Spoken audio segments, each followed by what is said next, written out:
బలైనా బలం ఎంత ఉన్నా అనేది మీకు తెలుసు, ఇలా ప్రజలకు తెలుసు, భారతదేశంలో ఉన్న ప్రతి ఒక్కరికి తెలుసు. దయచేసి నన్ను రెచ్చగొట్టకండి.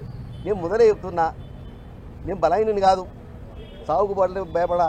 ఇంకా 4 బుల్లెట్లు ఉన్నాయి నా దాంట్లో. నేను అందుకే కొంచెం నీడకు వస్తారా అని అడిగినా. లేదు మా మీడియా ఆయన చెప్పడం జరిగింది, అక్కడనే పెట్టిందన్నా ఎండైనా మీరు రండి అని.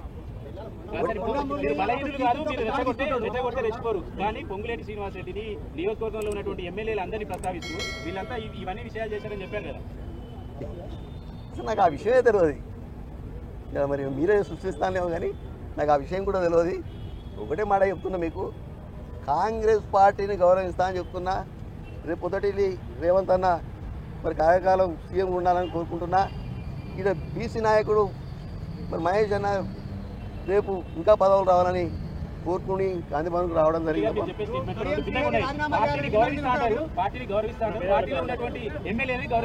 మీరు ఎంటీవా? ఓకే, ఎవరు? నేను రాజీనామా చేసిన, వాళ్ళు చేసుకుంటే చేసుకోవాలి. నేను మాత్రం రాజీనామా చేసి యునానిమస్గా భారతదేశంలో ఎమ్మెల్సీ ఎవరు గెలవలే, నేను ఒక్కనే యునానిమస్గా గెలిచిన. ఏ పార్టీ కూడా నామినేషన్ కూడా కనీసం వేయలేదు. అయినా బయటకు వచ్చినప్పుడు నేను రాజీనామా చేసినప్పుడు ఆ రోజు మరి ఎవరైతే గౌడు మన టీఆర్ఎస్లో ఉండే అని చెప్పిండు మా చైర్మన్ గారు, బీసీలల్లా నువ్వు ఒక మొగోని అన్నా అని. అర్థమైంది కదా? ఈ బీసీలను ఊరకపోతే ఎట్లా? మీరు కూడా మమ్మల్ని కావాలని రెచ్చగొట్టుకుంటా. దయచేసి బీసీలను గౌరవించండి. బీసీ అది వాళ్ళకి ఎన్ని ఇబ్బందులు ఉన్నాయో నాకు తెలుసు. నేను మొన్న కూడా మాట్లాడినా, నేను అక్కడ వరంగల్లో మాట్లాడినా. మాకు తెలుసు అణగారిన వర్గాలు ఎలా ఉంటాయి. గత 45 ఏళ్ళ బట్టి నా పేరు కొండా మురళీధరరావు పటేల్ ఉంటే నేను కొండ మురళి అని పెట్టుకున్నాను. నాకు మాఫీ మీకు ఒకటే చెప్తున్నా, ఫోటో కేసులు ట్రాడా కేసులకే నేను భయపడలే. దేనికి మాఫీ చేస్తున్నందుకు కాదు. కాంగ్రెస్ అంటే నా ప్రభావం తగ్గితే ఇంతెందుకు, మీరంతెందుకు రావాలి? మీరే చెప్పండి దయచేసి.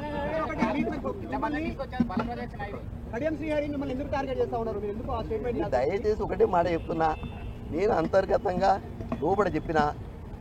మళ్ళీ ఎప్పుడైనా అక్కడ వరంగల్ మీటింగ్ పెట్టినాక, లేదంటే మీడియా సెంటర్ ఎప్పుడైనా పెట్టినప్పుడు కంపల్సరీ వచ్చి చెప్తా. కాంగ్రెస్ పార్టీ అంటే గౌరవం ఉన్నది, మహేష్ అన్న అంటే గౌరవం ఉన్నది, రేవంత్ అన్న అంటే గౌరవం ఉన్నది. ఇప్పుడు కూడా రేవంత్ అన్నప్పుడు రేగమ్మని నేను మరి ఆడ పాదయాత్ర చేస్తే పంపి రాజశేఖర అన్నతో కూర్చింది రేఖమ్మ. మేమంతా ఒకటే, మీరు ఎవరు కూడా దయచేసి దీంతో ఎలాంటి విభేదాలు లేవు. అర్థమైంది కదా? దాని ప్రకారం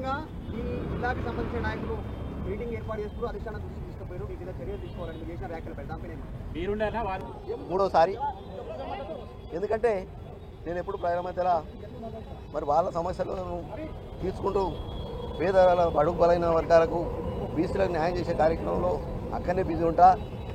ఈరోజు మరి ఆ రోజు రాజశేఖర అన్న నేను వచ్చిన రోజు గుర్తుకొచ్చి 2 రోజుల క్రితమే అయిందేమో అనే ఒక బాధ కలిగింది. మరి నేను ఒకటే మాట చెప్తున్నా, కాంగ్రెస్ పార్టీ అన్నా, కాంగ్రెస్ పార్టీ పెద్దలన్నా నా గౌరవం. ఎందుకంటే ఆ రోజు మీరు చూసిన రాజశేఖర రెడ్డి గారి గురించి నేను త్యాగం చేసినాం. మరి ఈరోజు కూడా ఒకటే, రేవంత్ అన్న ఇలా ముఖ్యమంత్రిగా మళ్ళా ఉండాలని ఒక బీసీ నాయకుడు మరి మహేష్ కుమార్ నన్న పిసిసి అధ్యక్షుడు అయినందుకు మరి సంతోషపడుతూ ఇక్కడికి రావడం జరిగింది. నన్ను ఎవ్వరేం క్వశ్చన్లు అడగలేదు.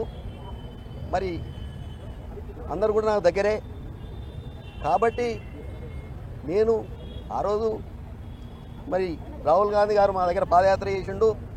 రాహుల్ గాంధీ గారు అంటే నాకు గౌరవం కాబట్టి ఆ రోజు మరి నేను మాట్లాడడం జరిగింది. పరిపాలనకు సంబంధించిన అంశాలు ప్రతి 3 నెలలకు ఒక్కసారి, కేబినెట్ ప్రతి 2 నెలలకు, ప్రతి నెలకి 2 సార్లు జరిగే అంశాలని ప్రతి క్వార్టర్లీ ఏదైతే ఈ కేబినెట్ లో జరిగిన అన్ని అంశాలు ఇంప్లిమెంటేషన్ ఎంతవరకు వచ్చాయి, విధి విధానాలు ఎంతవరకు వచ్చాయి, అది కార్యరూపం దాల్చిందా లేదా అనేది డెఫినెట్ గా ఎవ్రీ క్వార్టర్ ఒక రివ్యూ పెట్టుకోవాలని, ప్రతి నెల 2 సార్లు కేబినెట్ సమావేశం జరుపుకోవాలని కేబినెట్ లో ఈ రోజు ఆ నిర్ణయం కూడా తీసుకోవడం జరిగింది.